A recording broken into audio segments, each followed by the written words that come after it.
बिहार विधानसभा के पिछले चुनाव में मिली नाकामी महागठबंधन की हार का विलन बन जाने से सीख लेकर कांग्रेस इस बार चुनावी साल की शुरुआत के साथ ही एक्टिव मोड में नजर आ रही है। बिहार कांग्रेस के अध्यक्ष डॉक्टर अखिलेश प्रसाद सिंह से लेकर महिला कांग्रेस की राष्ट्रीय अध्यक्ष अलका लांबा और बिहार कांग्रेस के प्रभारी सचिव शहनवाज आलम तक मैदान में उतर चुके हैं। मैदान में उतरे नेतृत्व की कोशिश और विधानसभा चुनाव के लिए जमीन तैयार करने के साथ ही ऐसी सीटें जिसको चिन्हित करना जरूरी है, जहां पार्टी के जीतने की जो संभावनाएं हैं वो मजबूत हैं। अब बिहार को लेकर के कांग्रेस ने समीकरण सेट करना शुरू कर दिया। क्या है वो समीकरण और क्या है बिहार चुनाव में आरजेडी के साथ क्या कांग्रेस मिलकर के चुनाव लड़ेगी?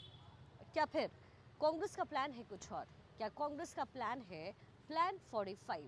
और ये प्लान 45 है क्या, इसका विश्लेषण करते हैं। उससे पहले आपको स्पष्ट कर देते हैं कि कांग्रेस ने इस बार बिहार चुनाव में 50 सीटें जीतने का एक लक्ष्य तैयार किया।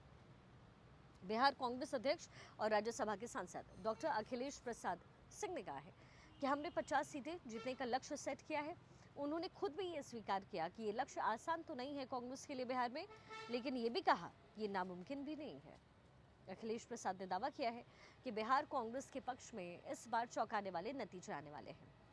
मिशन 50 के जो नारा है वो चौंकाने वाले नतीजे जो हैं वो लेकर आ सकते हैं और ये दावा है कांग्रेस की तरफ से।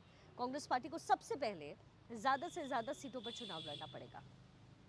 2020 के चुनाव नतीजों में 70 सीटों पर चुनाव लड़ करके महज 27% स्ट्राइक रेट के साथ 19 सीटें ही कांग्रेस अपने कब्जे में लेकर के आ पाई और पार्टी में आरजेडी इस बार पार्टी को ज्यादा सीट देने का खतरा लेगी क्या? खासतौर पर तब जब महागठबंधन 110 सीटें जीतकर बहुमत के लिए जरूरी 122 के जादुई आंकड़े से महज 12 सीट पीछे रह गया और विपक्षी गठबंधन की मात के लिए कांग्रेस के प्रदर्शन को बिहार में कसूरवार ठहराया गया, कम से कम आरजेडी की तरफ से। लेकिन जो ग्रैंड ओल्ड पार्टी है उसका प्लान 45 क्या है?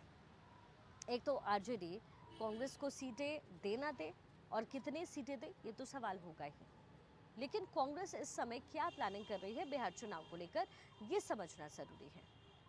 मिशन 50 का नारा देने वाली कांग्रेस जो है वो पार्टी के नेता भी ये समझ रहे हैं कि सीट शेयरिंग की टेबल पर अपनी डिमांड को मनवाने की राह में पिछले चुनाव का प्रदर्शन उनकी राह का सबसे बड़ा रोड़ा बनने वाला है और यही वजह है कि पार्टी ने इस बार खास रणनीति तैयार की है।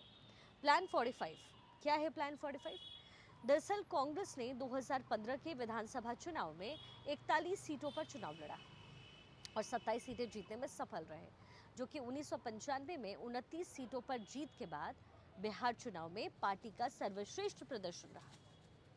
कांग्रेस को इतनी सीटें लड़ने के लिए तब मिली जब महागठबंधन में जेडीयू भी थी। 2020 के चुनाव से पहले कांग्रेस नेतृत्व अधिक सीटों की डिमांड पर अड़ गया। हाना का जो दौर है वो अंतिम वक्त तक चलता रहा और बात बनी तेजस्वी यादव की राहुल गांधी के साथ हुई बातचीत के बाद। लालू यादव की पार्टी ने आखिरकार कांग्रेस को 70 सीटें देने पर हामी भर दी, जो कि 2015 चुनाव के मुकाबले 29 सीटें ज्यादा थी। सीटों की संख्या में कांग्रेस की चल गई, लेकिन जब माइक्रो लेवल पर सीटों का आवंटन शुरू हुआ तो ग्रैंड ओल्ड पार्टी के साथ यहीं पर खेल कर दिया गया। कांग्रेस को जो सीटें दी गई उसमें से 45 ऐसी सीटें थी जहां पार्टी पिछले 4 चुनाव से जीत नहीं पाई। 70 में से 67 सीटों पर 2019 के लोकसभा चुनाव में एनडीए ने लीड किया है। आरजेडी ने कांग्रेस की 70 सीटों की डिमांड मान तो ली थी, लेकिन ऐसी सीटें दे दी जहां एनडीए का प्रभाव अधिक था। इससे सीट शेयरिंग में कांग्रेस भले ही आरजेडी के बाद दूसरे बड़े घटक का टैग हासिल करने में सफल रही हो, लेकिन नतीजा आए तो पार्टी विलन बन गई। इसके उलट लेफ्ट पार्टियों ने 29 सीटों पर चुनाव लड़ा और 16 सीटें जीतने में सफल रही।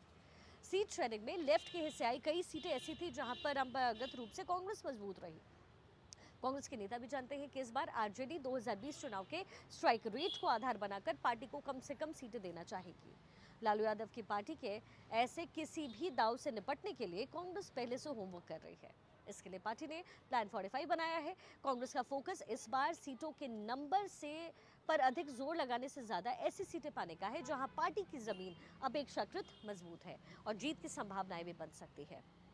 कांग्रेस का नेतृत्व बिहार चुनाव के लिए मैदान में उतर चुका है। बिहार कांग्रेस के अध्यक्ष अखिलेश सिंह ने चंपारण की ज़मीन पर उन नेताओं के साथ उतरे हैं। महिला जो कांग्रेस के अध्यक्ष है अलका लांबा, वो भी मौजूद है। शहनवाज आलम भी सीमांचल में इस समय मौजूद है। चुनाव में अभी काफ़ी समय है, लेकिन वॉर रूम की जो पुनर्गठन की प्रक्रिया है वो पार्टी ने शुरू कर दी है।